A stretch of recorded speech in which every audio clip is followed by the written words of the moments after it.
Selamat malam, kami dari kelas 647D04 mau mempresentasikan tentang konsep dasar bisnis internasional dan perbedaan bisnis internasional dengan domestik.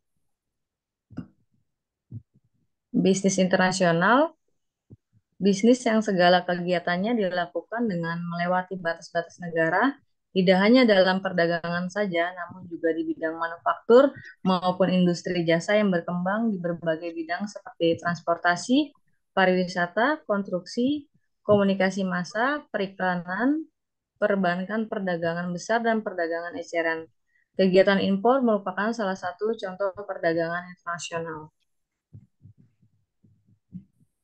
Ruang lingkup bisnis internasional itu terbagi menjadi tiga, satu segi perekonomian, dua segi perdagangan, dan tiga segi wilayah. Bisnis domestik. Bisnis domestik mengacu pada transaksi yang terjadi dalam batas-batas geografis negara. Ini adalah entitas korporasi yang melakukan aktivitas komersialnya di suatu negara.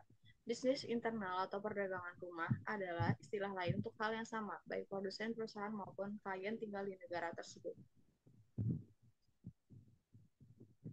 Perbedaan bisnis internasional dan bisnis domestik. Bisnis domestik mengacu pada perdagangan yang terjadi dalam batas teritorial suatu negara, sedangkan bisnis internasional mengacu pada perdagangan yang terjadi antara dua negara dalam skala global.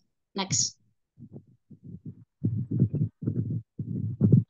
Kekuatan lingkungan luar negeri. Lingkungan bisnis internasional adalah jaringan kompleks kekuatan ekonomi, politik, hukum, dan budaya yang membentuk cara organisasi menjalankan bisnis internasional.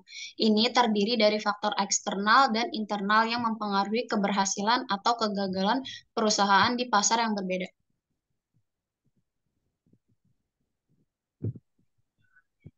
Daman. Kesimpulannya, perdagangan internasional berhubungan dengan berbagai kegiatan, seperti perpindahan barang dan jasa dari satu negara ke negara lain, atau disebut dengan istilah transfer of goods and service. Perpindahan modal melalui penanaman modal asing dari luar negeri ke dalam negeri, atau disebut dengan transfer of capital.